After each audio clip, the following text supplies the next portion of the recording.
সুপ্রদর্শক আসসালামু আলাইকুম। সবাই ভালো আছেন, আশা করি সুস্থ আছেন। জুলাই জুলাই 24শে জুলাই সরকার পরিবর্তন একটি আন্দোলন। অনেক কিছু ঘটে গেছে এই জুলাইয়ের অন্তরালে। জুলাইয়ের প্রত্যেকটি গল্প, প্রত্যেকটি ইতিহাস রচিত হচ্ছে বর্তমান সময়। সুপ্রদর্শক, বেশ কয়েকটি পর্ব নিয়ে আসলে কাজ করার ইচ্ছা রয়েছে।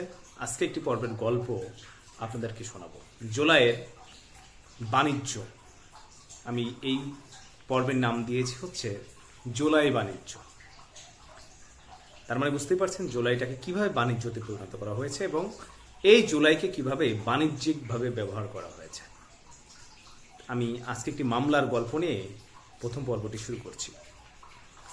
সহযোগিতা নিয়েছি এই মামলার গল্পটি আমি যেখানে পড়েছি বা শুনেছি, আপনারাও চাইলে আমার কাছ থেকে নিতে পারবেন। ইন্দ্রজিৎ সরকার, সিনিয়র সাংবাদিক সমকাল, সিনিয়র রিপোর্টার সমকালের, তিনি আসলে এই গল্পটি তুলে ধরেছেন এবং আমিও এই গল্পটি শুনলাম, দেখলাম, পড়লাম, লিখলাম এবং পিবিআইয়ের ওয়েবসাইটেও এটি আছে।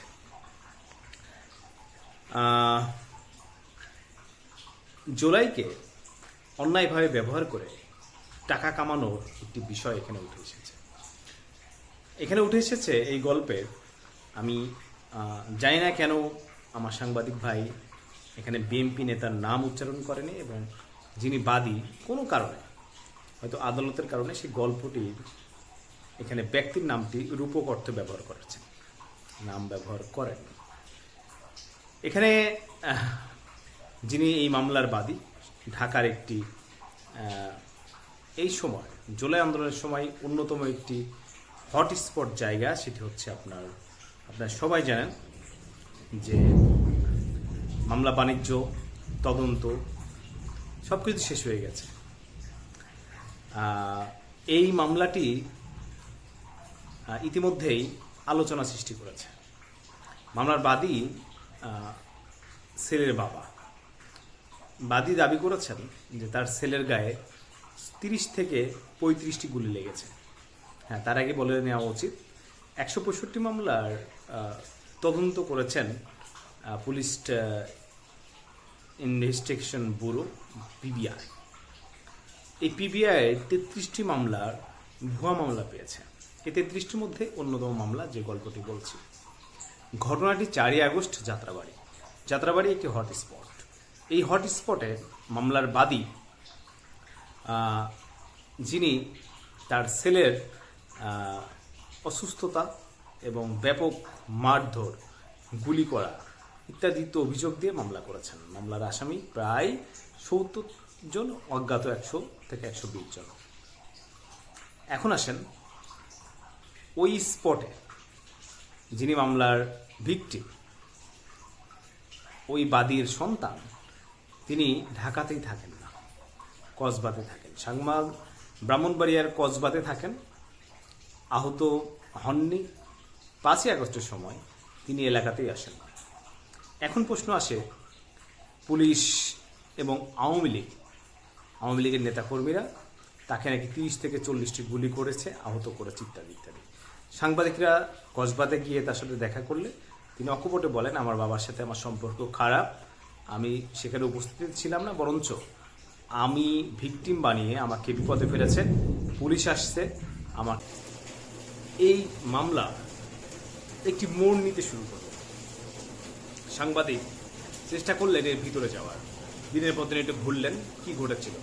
ছেলে যখন অস্বীকার করলো যে আমি সেখানে যাইনি, এবং পুলিশের পিবিআই টিম তারা তাদের ইন্টেলিজেন্সি দিয়েও দেখলো যে 4ই আগস্ট আসলে এই ছেলেটি, যে মামলার ভিকটিম, সে আসলে তার মোবাইল লোকেশন, লাইভ লোকেশন দেখা গেল যে ঢাকাতেই ছিলেন না, বাট তিনি আগে পরে কখনো ঢাকাতে যাননি। তার মানে পুরাটি ভুয়া। এখন যিনি মামলার বাদী, তাকে জোরপূর্বক কথাবার্তা বের করার চেষ্টা করা হলো। তিনি প্রথমের দিকে না হলেও লাস্ট পর্যায়ে যে বললেন 64 নং ওয়ার্ড বিএনপির একজন নেতা তাকে এই মামলাটি করতে সহযোগিতা করেছেন। সাংবাদিক যথারীতি সেই বিএনপির নেতাকে খুঁজে বের করলেন, কষ্ট করে কথা বলার চেষ্টা করলেন। তিনি বললেন, না, আমি এটা আমার কাছে এসেছিল, আমি প্রসেস বলে দিয়েছি এবং আমি একজন আইনজীবীকে বলেছি তিনি করেছেন। তাহলে এই বাদীর নামগুলো কারা দিলেন? প্রশ্ন এখানে। বিএনপি নেতা বললেন যে বাদীর নাম তিনি দেননি, আইনজীবী দিয়েছেন। এটাও একটু সাংবাদিকের কাছে মনে খটকা লাগলো। যাই হোক, তিনি গেলেন, সেই আইনজীবীর কাছে গেলেন, আইনজীবী যথারীতি বললেন। তার কাছে গিয়ে দেখা গেল যে আইনজীবী বলছে, না আমি কখনোই, আমি কি পাগল? এটা আমার ব্যবসা, এটা আমার পেশা, আমি কেন অন্যজনের নাম এখানে দিব? যিনি মামলা করেছেন তিনি নামগুলো দিয়েছেন এবং বিএনপি নেতা অমুক সাথে করে আমার কাছে নিয়ে এসেছিলেন, আমি মামলাটি করেছি এবং মামলাটি নিয়েছিলাম এবং কাজ করেছি। বর্তমানে মামলাটি আমি নিচ্ছি না, আমার কাছে আমি ছেড়ে দিয়েছি, কারণ হচ্ছে মামলার বাদী যোগাযোগ করেন না। তবে মাঝে মধ্যে অনেকেই এভিডেভিট করে নাম পরিবর্তন করেছিলেন। কেন নাম পরিবর্তন করেছিলেন? ওই যে মামলায় যারা আসামি ছিলেন তাদের সাথে যোগাযোগ করে জানা যায় তারা ঝামেলায় জড়াতে চান না বলে অনেক গল্পই বলেননি। তবে টাকার বিনিময়ে এই মামলা থেকে অনেকেই নাম পরিবর্তন, এভিডেভিট করে নাম পরিবর্তন করা হয়েছে। তাহলে দেখা যাচ্ছে যে এই মামলার সত্যতা বলতে কোনো কিছুই নেই।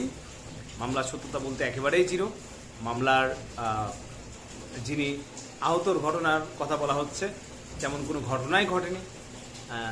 এই ক্ষেত্রে আসামি 69 জন আসামি, 200 জন অজ্ঞাত আসামির কথা বলা হচ্ছে, ব্যাপারটি একেবারেই ভিত্তিহীন। সুপ্রিয় দর্শক, এখানে কেন অজ্ঞাতনামা দেওয়া হয়েছে, অজ্ঞাতনামা মামলা করা হয়েছে, অজ্ঞাতনামা আসামি করা হয়েছে, আপনি সবাই বুঝতে পারছেন। এমন 33টি মামলা ইতিমধ্যেই ভুয়া বলে প্রমাণিত হয়েছে এবং আমি যে মামলার গল্পটি বললাম সেই মামলাটিও পিবিআই তদন্ত করে কিচ্ছু না পেয়ে একেবারে ভুয়া মামলা হিসেবে দাখিল করেছে। এই হচ্ছে বাস্তবতা। ভালো থাকবেন সবাই।